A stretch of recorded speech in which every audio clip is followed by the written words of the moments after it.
ஹரே கிருஷ்ணா.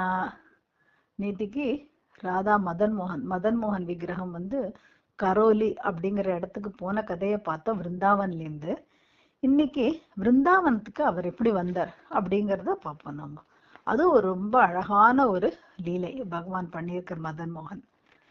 விருந்தாவனத்துல சனாதன கோஸ்வாமின்னு ஒரு ஆச்சாரியர் இருந்தார். மகாபிரபு காலத்துல வாழ்ந்தவர். அவர் மதுக்கரி, அதாவது என்ன பண்ணுவா அப்படின்னா, இந்த சன்னியாசிகள்லாம் தினம் காலம்பரை போய் பிக்ஷை கேட்பா யார் வீட்லயாவது. அதுக்கு மதுக்கரி அப்படின்னு பேரு. மதுக்கரின்னா எப்படி தேன், நீ எப்படி போய் தேனை சேகரிக்கும், அது ஒரு நாளைக்கு ஒரு பூல போய் கொஞ்சமா சேகரிச்சுருந்தா வச்சுக்கும், அதுக்கு மேல போகாது. அந்த மாதிரி மதுக்கரி அப்படின்னா அவ போவா, எது கிடைக்கிறதோ அதை வாங்கிட்டு அதுல சாட்டிஸ்ஃபைடா இருப்பா. அவளுக்குன்னு வேற எந்த ஒரு பொசிஷன்ஸும் இருக்காது. ஸோ இவர் பிருந்தாவனத்துக்கு அந்த பக்கம் மதுரா இருக்கு இல்லையா, மதுரால போய் இவர் அந்த பிக்ஷை வாங்க போவார். அப்ப போகும்போது ஒரு நாளைக்கு ஒரு பிராமணர் வீட்டுக்கு போறார். அவர் பேர் என்ன, தாமோதர் துபே. தாமோதர் துபே வீட்டுல ஒரு விஷயம் இருக்கு. என்ன அப்படின்னா, தாமோதர் துபே வீட்டுல தான் நம்ம மதன் மோகன் அங்கதான் இருந்தார். அவர் தான் அந்த மதன் மோகனை வர்ஷிப் பண்ணிட்டு இருந்தார், உபாசனை பண்ணிட்டு இருந்தார். அவருக்கு எப்படி கிடைச்சது அப்படின்னா, அத்வைத ஆச்சாரியர் அப்படிங்கிறவர் நம்ம சைத்தன்ய மகாபிரபு கூட இருந்தவர். அவர் ஒரு தடவை பிருந்தாவனத்துக்கு வந்தபோது யமுனையுடைய நதிக்கு அவர் உட்காந்து ஒரு இடத்துல ரெஸ்ட் எடுத்தார். அப்ப எடுக்கும்போது அங்க ஒரு கீழே ஒரு சின்னதா அந்த மண்ணுல இருந்து வெளியில அவருக்கு ஏதோ ஒரு விஷயம் வெளியில தெரியறது. என்னமோ இங்க இருக்காப்புல இருக்கு அப்படின்னு அவர் திறந்து பார்த்தா அங்க மதன் மோகன் விக்கிரகம் அங்க இருந்திருக்கார், புதைஞ்சிருக்கார் அவர். இந்த மதன் மோகன் விக்கிரகம் எப்படி யார் பண்ணினா அப்படின்னா, கிருஷ்ணருடைய பேரன் வஜ்ரநாபர். அந்த வஜ்ரநாபர் தான் இந்த விக்கிரகங்களை பண்ணியிருக்கார். அதுக்கப்புறம் காலப்போக்குல அந்த விருந்தாவனத்தை எங்கேயோ பரியா எடுத்து, அதாவது அது புதைஞ்சு போயிடுத்து. அதை நம்ம அத்வைதாச்சாரியர் எடுத்து அவர் கொஞ்ச நாள் பூஜை பண்ணிட்டு அப்புறம் போகும்போது அவர் மதுரால இந்த தாமோதர் துபேங்கிற பிராமணர்கிட்ட கொடுத்துட்டு போயிருக்கார். அவர் அதுக்கு மேல அவர் வழிபடட்டும் அப்படின்னு. அப்ப இந்த தாமோதர் துபே வீட்டுக்கு ஒரு நாளைக்கு சனாதன கோஸ்வாமி எதேச்சியா அங்க வரார், மதுக்கரிக்காக வரார். அப்ப தட்டினவன கதவை திறக்கிறா அவருடைய மனைவி. திறந்த உடனே அவ போய் சரி இவருக்கு ஏதாவது எடுத்துன்னு வரலான்ட்டு உள்ள போகும்போது அவர் அந்த வீட்டுக்குள்ள இப்படி பாக்குறார். அங்க ஒரு குழந்தை விளையாடின்னு இருக்கான். அப்புறம் அப்படி கண்ணை இப்படி திருப்பி பாக்குறார். அவருக்கு அப்படியே அவர் அப்படியே ஈர்த்துடுறார். அங்க மதன் மோகன் விக்கிரகம் அங்க வச்சிருக்காவா. அதை பார்த்த உடனே அவருக்கு மனசெல்லாம் அந்த விக்கிரகத்துல லயிச்சு போயிடுறது. அப்படியே அவர் பகவானே மதன் மோகன் அழகையே பார்த்துட்டு இருக்கார். ஏன்னா அவர் அவ்வளோ அழகு இல்லையா. நம்ம சொன்னோம் இல்லையா நேற்றுக்கு, மதன் மோகன்னா என்ன அர்த்தம்னு. அவர் காமதேவரையே மோகம் பண்ணக்கூடிய அளவுக்கு அழகு இருக்கிறவர். அப்படி இருக்கும்போது சுத்த பக்தரான சனாதன கோஸ்வாமிய கவர்றதுக்கு அவருக்கு எத்தனை நேரம் ஆப்போறது. அவர் என்ன பண்றார், அந்த விக்கிரகத்தை பார்த்துட்டே இருக்கார். அதுக்குள்ள அவர் வைஃப் அவருக்கு ஒரு ரொட்டியை கொண்டு போடுறா. இவர் வாங்கிட்டு வீட்டுக்கு வந்துடுறார். இவர் இங்க வரார் பிருந்தாவனத்துக்கு. இவர் வரவே தவிர இவர் மனசெல்லாம் அந்த மதன் மோகன் விக்கிரகத்துக்கு மேலேயே இருக்கு. திரும்ப திரும்ப போய் அந்த மதன் மோகனை தரிசனம் பண்ணணுங்கிற ஆசை அவருக்கு ரொம்ப ஜாஸ்தியா இருக்கு. இதனால என்ன பண்றார், அவர் தினப்பிரகாரம் மதுக்கரி பண்றதுக்கு இந்த தாமோதர் துபே வீட்டுக்கு தான் போறார்.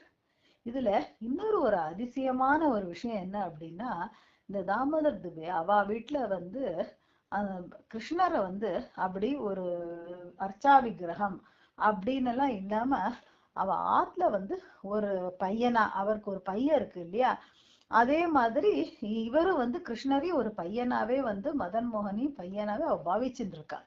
அதனால மதன் மோகன் என்ன பண்றார், ரொம்ப ரசிக்கிறார் அத.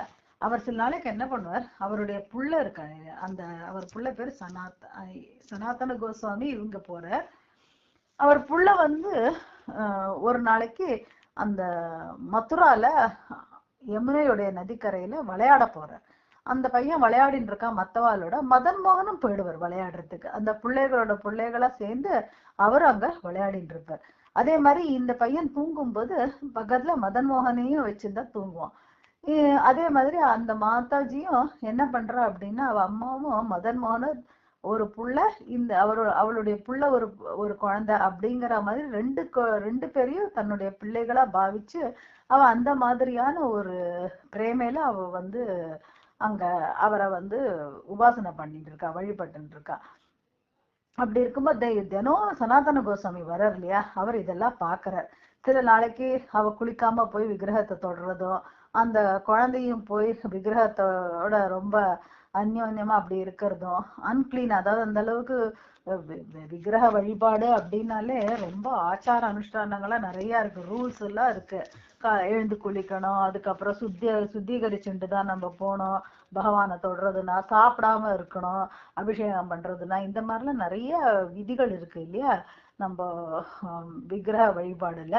இவர் வந்து இவ வந்து அப்படி இல்லாதனால சனாதன கோஸ்வாமி தினம் போகிறதுனால அந்த அம்மாக்கும் வந்து இவர் மேல ஒரு மரியாதை இருக்கு. அப்படி அவர் மொள்ளமா அவளுக்கு வந்து இன்ஸ்ட்ரக்ஷன்ஸ் சொல்லி கொடுக்க ஆரம்பிக்கிறார். எப்படி வந்து நம்ம பகவானை வந்து நம்ம வழிபடணும், அவருக்கு வந்து சேவை செய்யணும் அப்படின்னா என்னென்ன மாதிரிலாம் இருக்கணும் அப்படின்னு முதல்ல வந்து ரொம்ப ரெஸ்பெக்ட்ஃபுல்லா வந்து ரொம்ப மரியாதையா நம்ம இருக்கணும் அப்படின்னு அவர் சொல்லவும், அந்த அவளும் வந்து இதெல்லாம் கேட்டுட்டு ஓஹோ அப்படி இருக்கணும் போல இருக்கு பெரியவர் சொல்றாருன்னு இனிமே நம்ம அதை ஃபாலோ பண்ண ஆரம்பிக்கலாம்னு அவளும் ஃபாலோ பண்ண ஆரம்பிக்கிறான். அன்னிலேருந்து அவ ரொம்ப விதிகள் எல்லாம் ஃபாலோ பண்ணி, ரூல்ஸ் எல்லாம் ஃபாலோ பண்ணி தான் மதன் மோகன் கிட்டக்கே அவ போவா. அதே மாதிரி தன் பிள்ளையும் சொல்லிடுறா, நீ மதன் மோகனோட இப்படி விளையாடுறது தூங்குறது இதெல்லாம் பண்ணக்கூடாது, மதன் மோகன் வந்து கிருஷ்ணர், அவர் பகவான் அப்படின்லாம் சொன்னோன்னா அப்படி இருக்கா, அப்படி பூஜை பண்ண ஆரம்பிச்சிடுறா. ஆனா மதன் மோகன் என்ன பண்ற, ஒரு நாள் சனாதன கோஸ்வாமியுடைய கனவுல வந்து அவர் சொல்றார், இந்த மாதிரி நீ நான் வந்து அவ வீட்டுல பையனோட பையனா நான் ரொம்ப சந்தோஷமா ஜாலியா கலந்து ஒரு விளையாடின்னு இருந்தேன், அப்புறம் ரொம்ப அனுபவிச்சுட்டு இருந்தேன் அந்த அன்பை. நீ எதுக்கு இப்படி இல்லாத இப்படிலாம் சொல்லி கொடுத்து நீ என்னைய வந்து அவ கிட்டேருந்து ரொம்ப பிரிச்சுட்ட நீ அப்படின்னு சனாதன கோஸ்வாமி கிட்ட பகவான் சொல்றார். ஆனா இங்க ஒண்ணு சொல்லிட்டு அவர் என்ன பண்றன்னா, தாமோதர துபே கனவுலயும் அன்னைக்கே போய் இன்னொன்னு சொல்றார், எனக்கு வந்து இனிமே சனாதன கோஸ்வாமியோட இருக்கணும்னு ஆசையா இருக்கு, என்ன நீ நாளைக்கு அவர் மதுக்கரைக்கு வரும்போது அவர்கிட்ட கொடுத்து விடு அப்படின்னு அவர் சொல்றார். அப்போ ஏன் இப்படி சொல்றார் பகவான்னா, சனாதன கோஸ்வாமிக்கு சொல்றது என்ன என்ன சொல்றாரு அப்படின்னா, இது வந்து நான் அனுபவிச்சு இருக்கிற ஒரு விஷயம், அதனால இதுல வந்து எனக்கு சந்தோஷம் இருக்கிறதுனால தான் நான் இதை அனுபவிச்சிருக்கேன், அதனால நீ வந்து இதுல புதுசா சொல்ல வேண்டாம், ஆனா இப்ப நான் உங்ககிட்ட வர்ற டைம் ஆயிடுது அப்படிங்கறது அதை வந்து சூச்சகமா பகவான் வந்து இண்டிகேட் பண்றாரா. அடுத்த நாள் இவர் தாமோதர் துபே வீட்டுக்கு போகும்போது அவர் வந்து மதன் மோகன் எடுத்து இவர்கிட்டக்கே கொடுத்துடுறார். அப்படிதான் மதுரால இருந்து மதன் மோகன் பிருந்தாவனுக்கு வர. ஓகே, ஹரே கிருஷ்ணா கிருஷ்ண கிருஷ்ணா ஹரே ஹரே, ஹரே ராம ராம ராம ஹரே.